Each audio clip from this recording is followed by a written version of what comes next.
Sir നമ്മൾ liquid fund എന്ന് പറഞ്ഞു കഴിഞ്ഞാൽ നമുക്ക് ഷോർട്ടർ പീരീഡിലേക്കൊക്കെ എടുക്കാൻ പറ്റുന്ന ഒരു ഫണ്ടാണ്. സോ ഇതിൻ്റെ ഒരു അഡ്വാൻറ്റേജും ഡിസഡ്വാൻറ്റേജും പറയുകയാണെങ്കിൽ എന്തൊക്കെയായിരിക്കും? അതോടൊപ്പം തന്നെ നമുക്ക് ഈ ഒരു ലിക്വിഡ് ഫണ്ടും FD ആയിട്ട് കമ്പയർ ചെയ്യുമ്പോൾ സാറിന് എന്താ തോന്നുന്നത്? ഓക്കെ, മ്യൂച്വൽ ഫണ്ടിൽ നമ്മൾ ഇൻവെസ്റ്റ് ചെയ്യുമ്പോൾ ലിക്വിഡ് ഫണ്ട് കാറ്റഗറിയിൽ ഇൻവെസ്റ്റ് ചെയ്യുമ്പോൾ അഡ്വാൻറ്റേജ് എന്ന് വെച്ചാൽ നമുക്ക് ഒന്ന് ഇതെപ്പോഴും ലിക്വിഡേറ്റ് ചെയ്യാന്നുള്ളതാണ് ഇതിൻ്റെ ഒരു അഡ്വാൻറ്റേജ്. പിന്നെ compare to any other mutual fund ഇതായിരിക്കും വൺ ഓഫ് ദ സേഫസ്റ്റ്. അതും പറഞ്ഞിട്ട് 100% ഒരിക്കലും മ്യൂച്വൽ ഫണ്ടിൽ നമുക്ക് തിയററ്റിക്കലി പറയാൻ പറ്റില്ല ഇതൊരു സുരക്ഷിതമാണ്. കാരണം ഇതിന് ചിലപ്പോൾ ഇതിൻ്റെ ഇത്രയേ ഉള്ളൂ. ഇപ്പോൾ ഗവൺമെൻറ് ഇറക്കുന്ന ട്രഷറി ബില്ലുകൾ അത് ഇപ്പോൾ 90 ദിവസത്തേക്കാണ് ഇറക്കുന്നത്. ഗവൺമെൻറ് ഡിഫോൾട്ട് ചെയ്താൽ എന്ത് ചെയ്യും? അതിനും ഒരു നമുക്കത് പറയാൻ പറ്റില്ല ഗവൺമെൻറ് ഡിഫോൾട്ട് ചെയ്യില്ല എന്നുള്ളത്. അപ്പോൾ ആ ഒരു റിസ്ക് ഉണ്ട്. പിന്നെ ഇതിൻ്റെ ഒരു ഗുണം വെച്ചാൽ ഇത് തന്നെ മൾട്ടിപ്പിൾ പേപ്പേഴ്സിലായിരിക്കും ഇൻവെസ്റ്റ് ചെയ്ത് നിൽക്കുന്നത്. ഇപ്പോൾ ചിലപ്പോൾ അത് ഇപ്പോൾ വലിയ ഫണ്ടൊക്കെ ആണെന്നുണ്ടെങ്കിൽ ചിലപ്പോൾ ഇത് തന്നെ ചിലപ്പോൾ ഒരു 50-100 ഡിഫറെൻറ്റ് പേപ്പേഴ്സിൽ ഇൻവെസ്റ്റ് ചെയ്തിട്ടാവും. അപ്പോൾ ഈ 100 പേപ്പറോട് ഒരുമിച്ച് ഡിഫോൾട്ട് ആവുമെന്ന് എനിക്ക് തോന്നാനില്ല. അതാണ് ഇതിൻ്റെ ഒരു ബ്യൂട്ടി എന്ന് പറയുന്നത്. പക്ഷെ നമ്മളൊരു ഇപ്പോൾ ഒരു ബാങ്കിലും ഉണ്ട് പൈസ ഇൻവെസ്റ്റ് ചെയ്തേക്കണം. അപ്പോൾ ആ ബാങ്ക് പൊട്ടിപ്പോയി കഴിഞ്ഞാൽ നമുക്ക് 5 ലക്ഷം വരെ നമുക്ക് ആ ഇൻഷുറൻസ് ഉള്ളൂ. 5 ലക്ഷത്തിന് മുകളിൽ എത്ര രൂപയാണെങ്കിലും നമ്മുടെ നിന്ന് പോകാനുള്ള ഒരു ചാൻസ് ഉണ്ട്. അപ്പോൾ ഇത് വെച്ച് കമ്പയർ ചെയ്യുമ്പോൾ ഇറ്റ്സ് ബെറ്റർ. പിന്നെ നമ്മളിത് ലിക്വിഡ് ഫണ്ടും സേവിങ്സ് അക്കൗണ്ടാണ് നമ്മൾ കമ്പയർ ചെയ്യേണ്ടത്, FD ആയിട്ടല്ല കമ്പയർ ചെയ്യേണ്ടത്. കാരണം FD ആയിട്ടാണെങ്കിൽ നമുക്ക് ഇപ്പോൾ ഷോർട്ട് ഡ്യൂറേഷൻ ഫണ്ടോ അതൊക്കെയാണ് നമ്മൾ കണക്കാക്കേണ്ടത്. അപ്പോൾ ഇത് എപ്പോഴും സേവിങ്സ് അക്കൗണ്ടായിട്ട് നമ്മളുടെ പൈസ സേവിങ്സ് അക്കൗണ്ടിൽ മാറ്റി വെച്ചിരിക്കുന്ന നമ്മളൊന്നും ചെയ്യാതിരിക്കുന്ന പൈസ നമുക്ക് ഇത്തരം ലിക്വിഡ് ഫണ്ടുകളിൽ നമുക്ക് ഇൻവെസ്റ്റ് ചെയ്യാം. അപ്പോൾ എപ്പോഴും നമ്മൾ ഇതിന് അഡ്വാൻറ്റേജ് എടുക്കേണ്ടത് one of the safest assets in mutual fund. നമുക്ക് എപ്പോഴും പൈസ ലിക്വിഡായിട്ടിരിക്കുന്നതിന് പകരം നമുക്ക് ഇതിൽ നിന്ന് കുറച്ചും കൂടി പൈസ ബെനിഫിറ്റ് എടുക്കാം എന്നുള്ള സാധാരണ ഒരു സേവിങ്സ് അക്കൗണ്ടിൽ വെക്കുന്നതിനേക്കാളും കുറച്ച് 1-2% എക്സ്ട്രാ നമുക്ക് അതിൽ നിന്ന് ഉണ്ടാക്കിയെടുക്കാം എന്നുള്ളതാണ്. പിന്നൊരു ഗുണം വെച്ചാൽ liquidity is A best thing. നമുക്ക് എപ്പോഴും എടുക്കാന്നുള്ളത് ഒരു കാര്യം പറഞ്ഞാൽ. പിന്നെ ഡിസൈഡ് ഒന്ന് വെച്ചാൽ മാർക്കറ്റ് ഓപ്പൺ ആയിരിക്കുന്ന സമയത്തെ പൈസ വിഡ്രോ ചെയ്യാൻ പറ്റുള്ളൂ. ഇതിലും പിന്നെ ATM ഫെസിലിറ്റി ഉള്ള ഫണ്ടുകളൊക്കെ ഉണ്ട്. പക്ഷെ എന്നാൽ ജനറൽ കൺസെപ്റ്റിൽ നമ്മൾ പറയണമെന്നുണ്ടെങ്കിൽ ആ മാർക്കറ്റ് അവൈലബിൾ ആയിട്ടുള്ള ഇതേ എടുക്കാൻ പറ്റുള്ളൂ. പിന്നെ ഉള്ള ഡിസഡ്വാൻറ്റേജ് എന്ന് വെച്ചാൽ ഏതെങ്കിലും ഒരു പേപ്പർ ഡിഫോൾട്ട് ആയി കഴിഞ്ഞാൽ അതിന് റിസ്ക് ഉണ്ട്. അത് ബട്ട് എനിക്ക് തോന്നുന്നു എൻ്റെ ഹിസ്റ്ററിയിൽ 1-2 പ്രാവശ്യമായിട്ട് എന്തോ ചെറിയ 1-2 ദിവസം ഡിപ്പ് ഉണ്ടായിട്ടുണ്ട് പ്രൈസിൽ. Otherwise we haven't seen any issues. പക്ഷേ ദാറ്റ് റിസ്ക് ഇസ് ഓൾവേസ് അത്. അപ്പോൾ നമുക്ക് ഈ ലിക്വിഡ് ഫണ്ടിൽ നിന്ന് വിഡ്രോ ചെയ്യുന്ന സമയത്ത് നമ്മൾ ഇൻവെസ്റ്റ് ചെയ്ത എമൗണ്ട് തന്നെ ഫുള്ളായിട്ട് വിഡ്രോ ചെയ്യണമെന്ന് നിർബന്ധമില്ല? ഇല്ല, നമുക്ക് എത്ര വേണമെങ്കിലും ഇപ്പോൾ 1 കോടി ഇൻവെസ്റ്റ് ചെയ്തിട്ട് 1 ലക്ഷം എടുക്കണം, അതെടുത്താൽ മതി. അതൊരു അഡ്വാൻറ്റേജാണ്. അപ്പോൾ നമുക്ക് വേണ്ട എമൗണ്ട് മാത്രം വിഡ്രോ ചെയ്ത്. ഇത് ശരിക്കും പറഞ്ഞാൽ നമ്മുടെ അടുത്ത് വിളിക്കുന്ന ലിക്വിഡ് ഫണ്ട് നമ്മൾ കുറച്ചും കൂടി ബെറ്റർ ഇൻട്രസ്റ്റ് കിട്ടാൻ വേണ്ടിയിട്ട് ഉള്ള ഒരു ആൾട്ടർനേറ്റീവ് മെത്തേഡ് മാത്രമാണത്. ഇപ്പോൾ നമ്മുടെ നാട്ടിൽ തന്നെയുള്ള വലിയ ഹോസ്പിറ്റലുകൾ, ഹോട്ടലുകൾ, ഇവരുടെയൊക്കെ പൈസ പലപ്പോഴും കയ്യിൽ എക്സ്ട്രാ ഉണ്ടാവും. അപ്പോൾ അത് കറണ്ട് അക്കൗണ്ട് ഇട്ട് കഴിഞ്ഞാൽ 0% ഇൻട്രസ്റ്റ് ആണ്. ഇവിടെ കിട്ടി കഴിഞ്ഞാൽ what ever extra you can earn. അതാണ് ഇതിൻ്റെ ഒരു അഡ്വാൻറ്റേജ് പറഞ്ഞു കഴിഞ്ഞാൽ. ഇത് കൃത്യമായിട്ടൊരു അക്കൗണ്ട് ടീമൊക്കെ ഉള്ള കമ്പനികൾക്കാണെന്നുണ്ടെങ്കിൽ ഭയങ്കര നന്നായിട്ട് ഉപയോഗിക്കാവുന്ന ഒരു കാര്യമാണ്. സോ അപ്പോൾ എനിക്ക് തോന്നുന്നു ഇൻഡിവിജ്വൽസിനേക്കാളും കൂടുതൽ ഇത്തരത്തിലും കോർപ്പറേറ്റ്സും അല്ലെങ്കിൽ ഇങ്ങനത്തെ കമ്പനികളാണല്ലോ ലിക്വിഡ് ഫണ്ട് കൂടുതൽ യൂസ് ചെയ്യുന്നത്.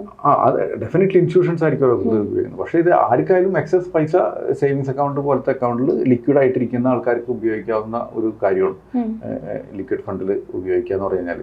അപ്പോൾ ഇതൊരു ആൾട്ടർനേറ്റീവ് ടു സേവിങ്സ് അക്കൗണ്ട് എന്നുള്ള രീതിയിലാണ് നോക്കുന്നത്. സാർ ഒരു എക്സാമ്പിൾ പറയുകയാണെങ്കിൽ ഏതെങ്കിലും ലിക്വിഡ് ഫണ്ടിന്റെ പേര് അങ്ങനെ എന്തെങ്കിലും നമ്മൾ ഏത് ഇപ്പോൾ ഇന്ത്യയിൽ എനിക്കൊന്നും ഇപ്പോൾ എനിക്കൊരു 34 ലിക്വിഡ് ഫണ്ട് അതിൽ കൂടെ ഉണ്ട്. അതാണ് എൻ്റെ ഞാൻ കഴിഞ്ഞ പ്രാവശ്യം നോക്കിയപ്പോൾ കണ്ടൊരു കണക്കെന്ന് പറഞ്ഞത്. അപ്പോൾ ഇനി അടുത്ത ക്വസ്റ്റ്യൻ വെച്ചാൽ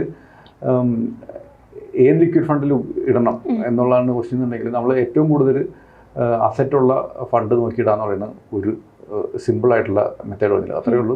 അപ്പോൾ അതിൽ ഇപ്പോൾ ഒരു പേപ്പർ പൊട്ടിപ്പോയി കഴിഞ്ഞാലും ഒന്നും എഫക്റ്റ് ചെയ്യാൻ പോണില്ല. ഇപ്പോൾ ചില ലിക്വിഡ് ഫണ്ടൊക്കെ എന്താ പറയുക, ഒരു 90,000 കോടിയൊക്കെ അസറ്റ് ഉണ്ട്.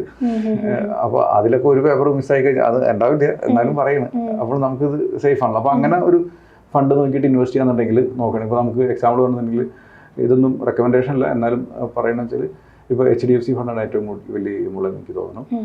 പിന്നെ ഇപ്പോൾ SBI, ആദിത്യ ബിർള ഇതെല്ലാനും നല്ല ട്രാക്ക് റെക്കോർഡുള്ള ഫണ്ടുകളാണ്. ഇപ്പോൾ ഇപ്പോഴത്തെ ഒരു ആവറേജ് ഒരു 6.5% എന്തോ റിട്ടേൺ വന്നിട്ടുണ്ട് ഈ ഒരു വർഷം കൊടുത്തിട്ടുണ്ടെന്നാണ് എൻ്റെ അറിവ്.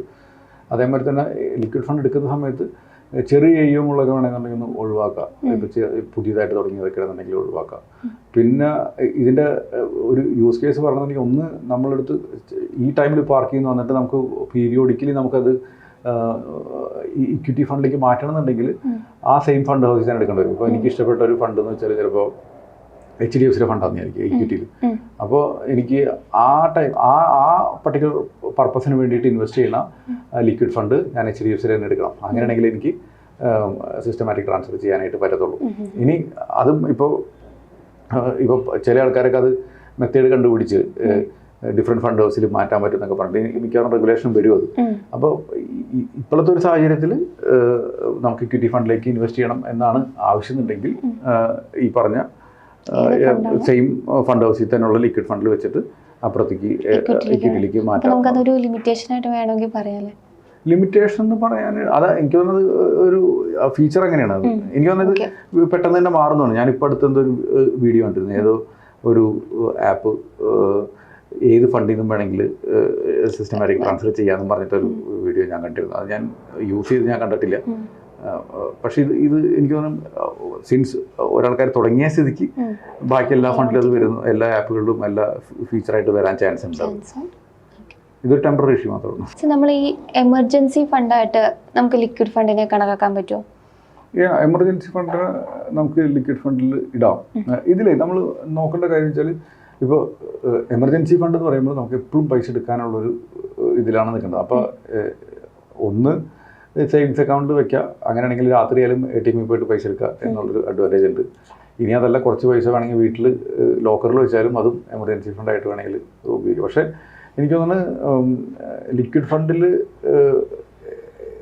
ഉപയോഗിക്കാം, കാരണം എപ്പോൾ വേണമെങ്കിലും എടുക്കാം, പിന്നെ അത് ഭയങ്കര സേഫാണ് എന്നുള്ളൊരു കാര്യമുണ്ട്.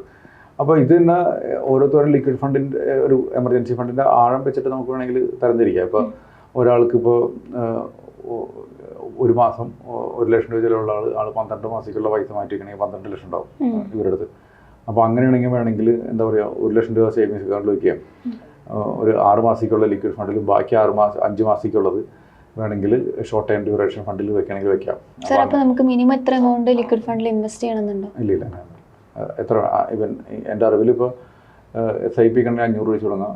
വൺ ടൈം ആണെങ്കിൽ 1000 രൂപ വെച്ചിട്ട് നമുക്ക് ഇൻവെസ്റ്റ് ചെയ്യാം. ഈവൻ ലിക്വിഡ് ഫണ്ടിലൊക്കെ ശരിക്കും നമ്മൾ കയ്യിലും അധികം പൈസ നിൽക്കാത്ത ആൾക്കാരെന്നുണ്ടെങ്കിൽ നമ്മുടെ ചെറിയ പൈസ വരുവാണെങ്കിലും വേണമെന്നുണ്ടെങ്കിൽ നമുക്ക് തന്നെ ഇപ്പോൾ നമ്മളിപ്പോൾ എൻ്റെ ആളിൽ തന്നെ നമ്മുടെ ആപ്പിൽ കൂടെ ഇങ്ങനെ ഓപ്ഷൻ ഉണ്ട്. കസ്റ്റമേഴ്സിന് തന്നെ ബോക്സിൽ വന്നിട്ട്, ബോക്സ് എന്ന് പറഞ്ഞ ആപ്പാണ് നമ്മുടെ മ്യൂച്വൽ ഫണ്ട് ചെയ്യണം, അതിൽ വന്നിട്ട് ഇൻവെസ്റ്റ് ആവുന്നതിന് കൊടുക്കണമെന്നുണ്ടെങ്കിൽ അപ്പോൾ തന്നെ ഇൻവെസ്റ്റ് ചെയ്യാൻ പറ്റും. അപ്പോൾ നമ്മുടെ ബാങ്കിൽ നിന്ന് ഓട്ടോമാറ്റിക്കലി നമുക്ക് ഇത് ഇൻവെസ്റ്റ് ചെയ്യാൻ പറ്റും. അപ്പോൾ ഇതിൻ്റെ ഗുണം എന്ന് പറഞ്ഞാൽ ഇതൊക്കെ ഒരു ബിഹേവിയർ ചേഞ്ച് മാത്രമാണ്. അപ്പോൾ നമ്മുടെ കയ്യിൽ ഗൂഗിൾ പേയിൽ പൈസ ഉണ്ടെങ്കിൽ നമ്മളിപ്പോൾ എടുക്കും, പക്ഷേ മ്യൂച്വൽ ഫണ്ട് പൈസ ഉണ്ടെങ്കിൽ എടുക്കില്ല. അപ്പോൾ ആ പൈസ അവിടെ സേവ് ആയിട്ട് എടുക്കുള്ളൂ. അപ്പോൾ അത് നമുക്കിപ്പോൾ മാർക്കറ്റ് റിസ്ക് എടുക്കേണ്ടതുണ്ടെങ്കിൽ ലിക്വിഡ് ഫണ്ട് ഇൻവെസ്റ്റ് ചെയ്ത് വയ്ക്കാം. ഓക്കെ. ഇപ്പോൾ നമുക്ക് ഇതിൻ്റെ ഒരു ടാക്സേഷൻ്റെ കാര്യങ്ങൾ വരുമ്പോൾ എങ്ങനെയായിരിക്കും അതിൻ്റെ ഒരു ചാർജ് ഒക്കെ വരുന്നത്? ടാക്സേഷൻ ഇത് ഡെറ്റ് ഫണ്ട് കാറ്റഗറിയിൽ വരണം. അപ്പോൾ ഇപ്പോൾ പുതിയ ഇപ്പോൾ കുറച്ചാൾ മുന്നത്തെ ഒരു ബഡ്ജറ്റിൽ ഡെറ്റ് ടാക്സേഷൻ്റെ ക്യാപിറ്റൽ ഗെയിൻ ടാക്സ് എടുത്ത് കളഞ്ഞു.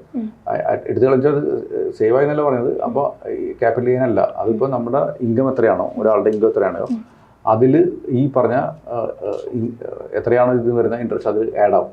എന്നിട്ട് അതിന് ടാക്സ് കൊടുക്കും. ഇപ്പോൾ നമ്മുടെ ടാക്സ് സ്ലാബ് ഇപ്പോൾ 12 ലക്ഷത്തിൽ താഴെയാണ്. എന്നിട്ട് ഇത് വരുന്ന ഇൻട്രസ്റ്റ് കൂടി 12 ലക്ഷത്തിൽ താഴെയാണെങ്കിൽ നമ്മൾ ടാക്സ് കൊടുക്കുന്നത്. ഇനി അതല്ല, നമ്മളുടെ ടാക്സ് സ്ലാബ് ഇപ്പോൾ ഒരു 30% ബ്രാക്കറ്റാണ് നിൽക്കണമെന്നുണ്ടെങ്കിൽ ഇതും കൂടി ആ ടോട്ടലിലേക്ക് കൂടും. എന്നിട്ട് ഇതിന് 30% കൊടുക്കേണ്ടത്.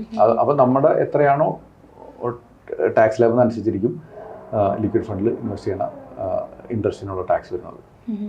സർ, അപ്പോൾ നമ്മുടെ ഈ കോമൺ സാധാരണ മ്യൂച്വൽ ഫണ്ടും ഈ ഒരു ലിക്വിഡ് ഫണ്ടും തമ്മിൽ എന്തായിരിക്കും ഒരു ഡിഫറൻസ് ഉള്ളത്? ഇതെല്ലാം മ്യൂച്വൽ ഫണ്ട് തന്നെ, പക്ഷേ പല അണ്ടർലൈങ് അസറ്റ്, ഇപ്പം അണ്ടർലൈങ് അസറ്റ് എന്നല്ല, ഇതിൽ ഇൻവെസ്റ്റ് ചെയ്യുന്ന ഫണ്ടുകൾ വ്യത്യാസമാണല്ലോ. അപ്പോൾ ഓരോ മ്യൂച്വൽ ഫണ്ടിനും അതിൻ്റെതായ ഒബ്ജക്റ്റീവ് ഉണ്ടാവും. ആ ഒബ്ജക്റ്റീവിൽ പറഞ്ഞേക്കുന്ന അനുസരിച്ചായിരിക്കും ആ ഫണ്ടിൽ ഫണ്ട് മാനേജർ ഏതാണ് സെക്യൂരിറ്റീസിൽ ഇൻവെസ്റ്റ് ചെയ്യണത്. അപ്പോൾ ലിക്വിഡ് ഫണ്ടിലത്തെ ഒബ്ജക്റ്റീവ് അനുസരിച്ചിട്ട് ഇവരുടെ ഒരു ഒബ്ജക്റ്റീവ് എന്ന് വെച്ചാൽ മെച്യൂരിറ്റി പീരീഡ് 90 ദിവസത്തിൽ താഴെയുള്ള പേപ്പറിൽ മാത്രമേ ഇൻവെസ്റ്റ് ചെയ്യുള്ളൂ എന്നാണ് അതിലുള്ളത്. അപ്പോൾ ഈ 90 ദിവസത്തിൽ താഴെയുള്ളത് 7 ദിവസം വരെയുള്ള ട്രഷറി ബിൽ അടക്കമുണ്ട്. അപ്പോൾ അത് തുടങ്ങിയിട്ട് അവർ ഇങ്ങനെ ഇൻവെസ്റ്റ് ചെയ്ത് വെച്ചിട്ടുണ്ടാവും. അപ്പോൾ ഓരോന്ന് മെച്യൂർഡ് ആകുമ്പോൾ അതിൻ്റെ പൈസ വരെയും എന്നിട്ട് അത് റീഇൻവെസ്റ്റ് ചെയ്യുക, അതെല്ലാം ഫണ്ട് മാനേജ് ചെയ്തുകൊണ്ടിരിക്കുന്നുണ്ടാവും. അപ്പോൾ അങ്ങനെയാണ് പൊതുവെ ചെയ്ത് നിൽക്കുന്നത്. അപ്പോൾ പൊതുവെ ഈ ഗവൺമെൻറ് പേപ്പേഴ്സും അതേമാതിരി വളരെ ഹൈ റേറ്റിംഗ് ഉള്ള കോർപ്പറേറ്റ് ബോണ്ടുകളും മാത്രമേ ഇതിൽ നിക്ഷേപിക്കപ്പെടുന്നുണ്ടാവുള്ളൂ. അപ്പോൾ so that is A reason safe most എന്ന് പറയണത്. അപ്പോൾ ഇങ്ങനെയാണ് സാധാരണ ലിക്വിഡ് ഫണ്ട് മാനേജ് ചെയ്യുന്നത്. ഇപ്പോൾ ലിക്വിഡ് ഫണ്ടിൽ നമ്മൾ ഇൻവെസ്റ്റ് ചെയ്യുമ്പോൾ പ്രധാനപ്പെട്ട ഫണ്ട് മാനേജറുടെ ഒരു റോൾ എന്ന് വെച്ചാൽ മാർക്കറ്റ് ലിങ്ക്ഡ് ആയിട്ടുള്ള ഒരു പേപ്പറിലും ഇൻവെസ്റ്റ് ചെയ്യാൻ പാടില്ല എന്നുള്ളത്. അപ്പോൾ ഈ മെച്യൂരിറ്റി താഴെയുള്ള ഹൈ ക്വാളിറ്റി ബോണ്ടുകളിൽ മാത്രമേ ഇൻവെസ്റ്റ് ചെയ്യപ്പെടുന്നുള്ളൂ. അപ്പോൾ സ്റ്റോക്ക് മാർക്കറ്റിൻ്റെ വ്യതിയാനമൊന്നും ലിക്വിഡ് ഫണ്ടിനെ ബാധിക്കില്ല. അപ്പോൾ ക്ലയൻറ്റിന് എപ്പോൾ വേണമെങ്കിലും പൈസ എടുക്കുക എന്നുള്ളൊരു സ്വാതന്ത്ര്യം ഇവിടെ ഉണ്ട്. ഇതാണ് ഇതിൻ്റെ ഒരു അട്രാക്ഷൻ എന്ന് പറഞ്ഞു കഴിഞ്ഞാൽ. അപ്പോൾ ആസ് എ ഇൻവെസ്റ്റർ നമ്മൾ മനസ്സിലാക്കേണ്ട കാര്യം വെച്ചാൽ നമ്മുടെ ഇൻവെസ്റ്റ്മെൻറ്റ് ഒബ്ജക്റ്റീവ് എന്താണോ അതിൽ ലിക്വിഡ് ഫണ്ടിൻ്റെ പ്രാധാന്യം എന്താണെന്ന് മനസ്സിലാക്കിയിട്ട് ഇൻവെസ്റ്റ് ചെയ്യണമെന്നുണ്ടെങ്കിൽ അവരുടെ ഇൻവെസ്റ്റ്മെൻറ്റ് എക്സ്പീരിയൻസ് എപ്പോഴും നല്ലതായിരിക്കും.